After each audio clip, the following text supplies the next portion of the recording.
आप सभी का स्वागत है हमारे खास सेगमेंट इकोनॉमी टुडे में। तो नीति आयोग ने वृद्धि को गति देने तथा रोजगार के अवसर बढ़ाने के इरादे से अपने 3 साल के कार्य एजेंडा का मसौदा पेश किया है, जिसमें कराधान और कृषि क्षेत्र में विभिन्न सुधारों पर सुझाव दिया। इसमें सरकार के क्षेत्रों में गतिविधियों को सीमित करने पर पुनर्विचार करने की जरूरत को भी रेखांकित किया गया है, जहां सार्वजनिक मकसद पूरा नहीं होता। 2017-18 से 2019-20 में सुधारों के जरिए कर चोरी को रोकने, कर आधार को बढ़ाने, कराधान प्रणाली को सरल बनाने के लिए कदम उठाने का आह्वान किया गया है। तो आज का हमारा मुद्दा है नीति आयोग के आगामी 3 सालों की कार्य योजना। अगर आप इस कार्यक्रम का हिस्सा बनना चाहते हैं, हमेशा की तरह आसान तरीके हैं। ट्विटर के जरिए सवाल करना चाहते हैं तो #economytoday का इस्तेमाल करते हुए आप अपना सवाल कर सकते हैं। मेल के जरिए हमसे जुड़ने के लिए economytoday.ddnews@gmail.com का उपयोग कीजिए। आपके सवालों के जवाब देने के लिए आज हमारे साथ स्टूडियो में बेहद ही खास मेहमान मौजूद हैं। डॉक्टर तजामुल हक, chairman land policy NITI Aayog, आपका बहुत बहुत स्वागत है। तो चलिए शुरुआत करते हैं हमारे खास कार्यक्रम इकोनॉमी टुडे की।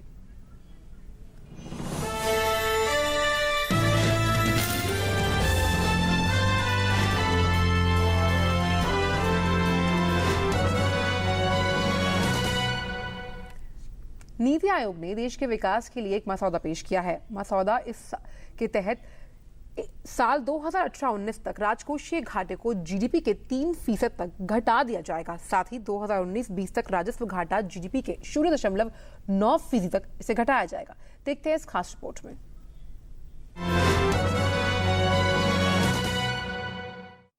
नीति आयोग की संचालन परिषद की रविवार को हुई बैठक में राष्ट्र के विकास के लिए 3 वर्षीय कार्रवाई एजेंडे की बात की गई थी। मंगलवार को आयोग की ओर से इस विजन डॉक्यूमेंट का मसौदा पेश किया गया। आयोग के उपाध्यक्ष अरविंद पनगड़िया के मुताबिक 3 साल के इस मसौदे के तहत साल 2018-19 तक राजकोषीय घाटे को जीडीपी के 3% तक घटा दिया जाएगा। साथ ही उन्होंने कहा कि 2019-20 तक राजस्व घाटा जीडीपी के 0.9% तक घटाया जाएगा। It proposes reduction of fiscal deficit as proposed in the budgets and FRBM to 3% of the GDP by 18-19, and the revenue deficit, which is indicative of the shift towards capital expenditures. So revenue deficit we propose in 18-19 to come down to 0.9% of the GDP. Sorry, that's by 1920.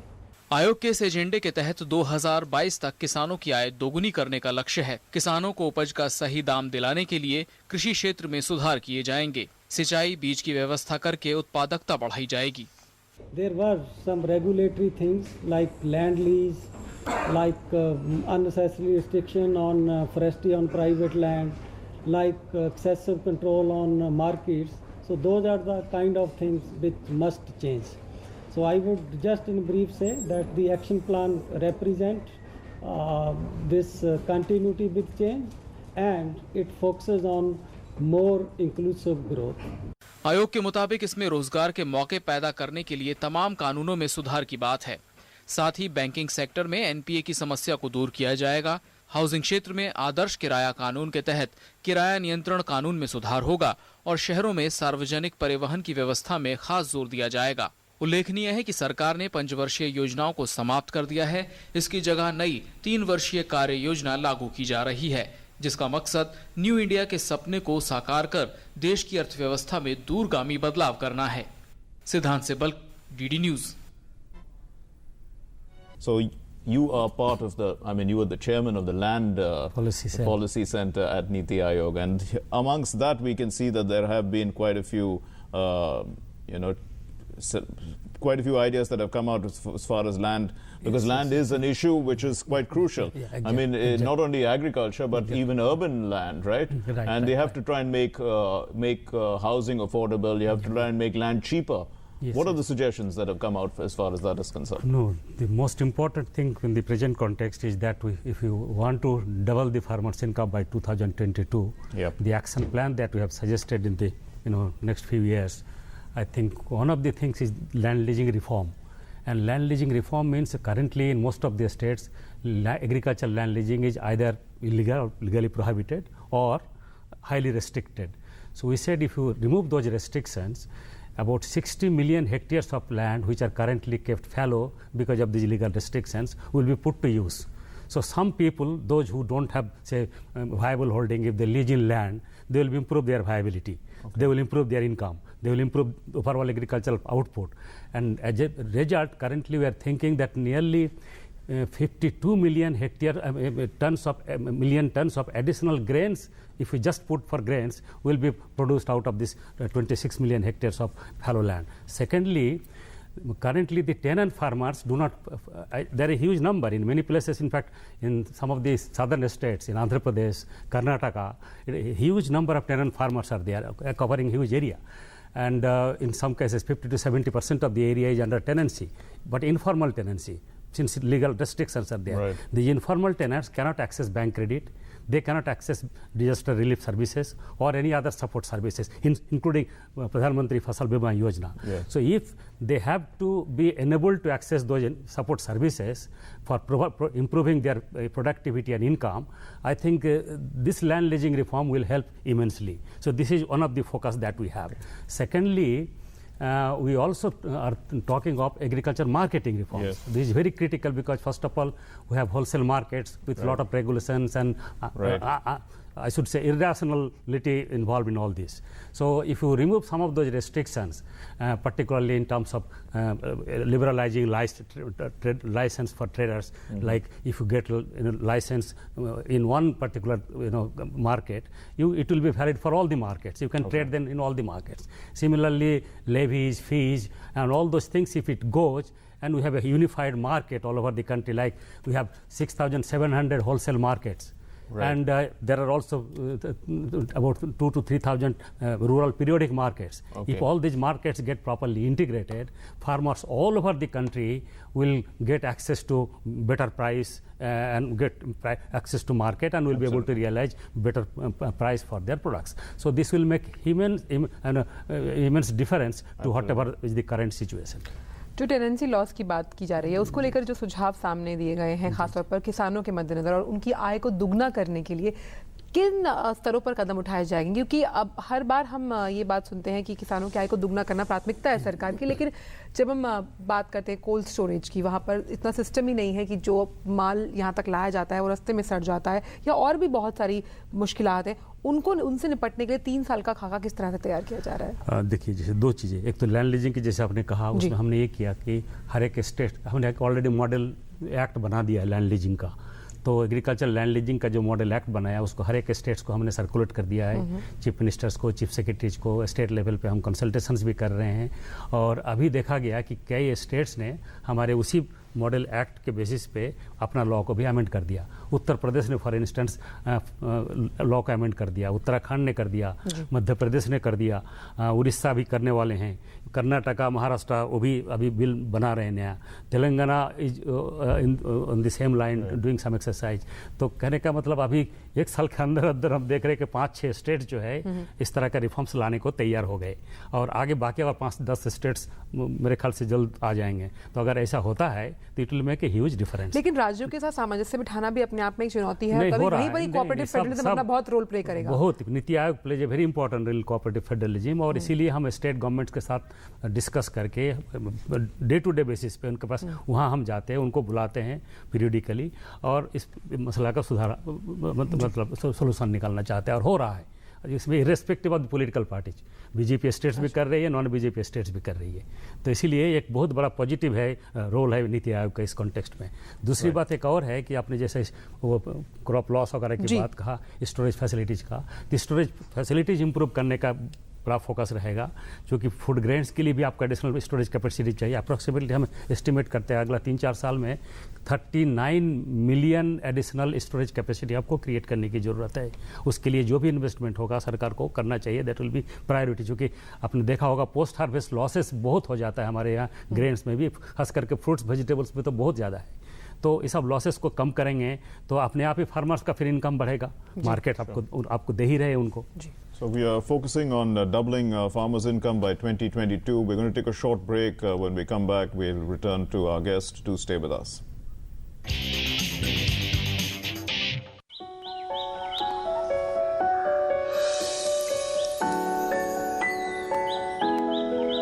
Losing a lot on transaction fees? Become a member of the BSE and pay 99% less. BSE, experience the new. Sensex is sensational, is the darling of everyone. I am Vallabh Bansali. I've been associated with the BSE since 1981. Come, feel the financial pulse of the nation. S&P BSE Sensex, India's index, the world tracks. To benchmark against Sensex is to benchmark against 30 best Indian companies. I am Dinesh Thakkar. I am associated with BSE since 1987. Come, feel the financial pulse of the nation. S&P BSE Sensex, India's index, the world tracks. The mood of the nation is always in tandem with Sensex. I am Ketan Marwadi and have been associated with BSE since 1990. Come, feel the financial pulse of the nation. S&P BSE Sensex, India's index, the world tracks. Increase your playing field. Introducing S&P BSE 100, India's most broad-based derivatives traded index.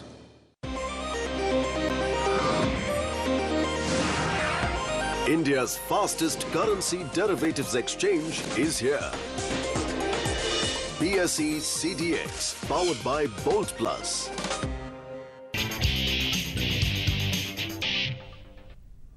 Welcome back. We are discussing the three-year action plan of the Niti Aayog, and our focus is largely on agriculture and land. And we have Mr. Tajamul Haq with us. Now, obviously, doubling farm incomes is by 2022 is a difficult task. It's extremely difficult because we can see that agricultural growth, even though it's growing and we are at very high yields, to translate that into profits for the farmers is going to be extremely tough. There is also a suggestion to shift the kind of agriculture, move to higher value kind of agriculture, horticulture, more animal husbandry, fisheries. How seriously will farmers take this? No, that is true. And in fact, in many cases, we are finding that they are taking a lot of initiatives wherever there is some kind of hand-holding support or support services adequately available. I think farmers are going for it. What is more important is that whatever they switch from one cropping system to another cropping system or one farming system to another farming system, the requirements will be different, both for input, marketing, credit and all that. So that has to be addressed. This is one. And secondly, there are also states, although you said that the agricultural growth rate in general is not very high, it has been always less than 4%, but currently we have seen 4%. It is quite high, right? Yeah, and also in some of the states it is very significantly high. In our production has come is higher than the average of the last 5 years. Yes, is what the agriculture minister just said. That is true. And then in case of Madhya Pradesh, for instance, for the last 1 decade or so, they have maintained a very high growth rate. And if there is, state government is very proactive and takes interest, I think a lot of things can happen there. We have seen in the case of Madhya Pradesh, for instance, not only just irrigation, even other institutional innovations, producers groups being supported by the government. Then similarly, enabling farmers to get credit at low rate of interest. Okay. So all these things, I think, help a lot. And in fact, we're getting some questions in from our viewers. Let's take the first question that's come to us via email. And this question is from Soumya Pandey, and the question is, what is Niti Aayog's view on taxing agricultural income in its draft action plan? That's very straight to the point.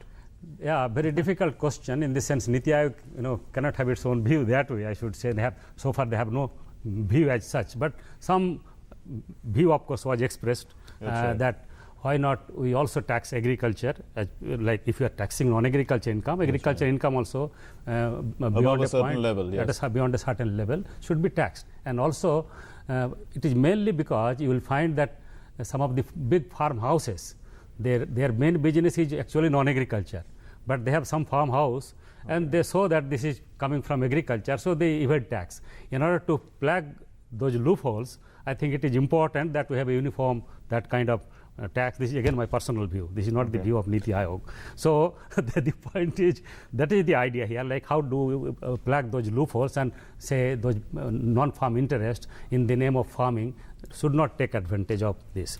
So that is the idea. Second thing is that anyway The problem is that income tax is imposed by the central government. Right. But anyway, that is against the law, what you're suggesting. So in any case, if that's found out, those people will have to be taxed. Because they are using non-agricultural income as agricultural income. Yes. And a state government... Purely agricultural income is what these tasks. Yeah, but then a state government imposes agriculture income tax. But in most cases now, they don't impose for various reasons, political reasons, plus also people feel there is no regular, there is so much of fluctuation in agriculture income because floods, droughts, particularly in non-irrigated areas and all that. So there are issues involved, and also historically in some countries it was seen that levy of tax on agriculture income did not really help much. So I do not know. This has to be seen again very closely by the various governments. Well, let's take another question from email, and for Mr. Tajamul Haq. This question comes from Sagar, and it says, how will the action plan targets be monitored? I think monitoring role, particularly in the case of agriculture development, will be basically with the state government. Okay. But even at the central level, the Department of Agriculture and also in Moti Ayog, periodically we review things and then try to see that these are the things which are being done. Because the Prime Minister always is very keen on seeing outcomes, and he himself, exactly. he takes up, he follows up on everything. Right. So I suppose when you set targets, they need to be followed. Yeah, that is true. But then I will tell you that particularly for land leasing and also agriculture marketing reforms, we have a very regular kind of review with the state governments, and the state governments reports that way to the center, so particularly to Niti Aayog. So that way I think there is a regular kind of mechanism set up. But and also at the Department of Agriculture and at the state level, the Department of Agriculture, they are in close kind of interaction and dialogue on this. So I think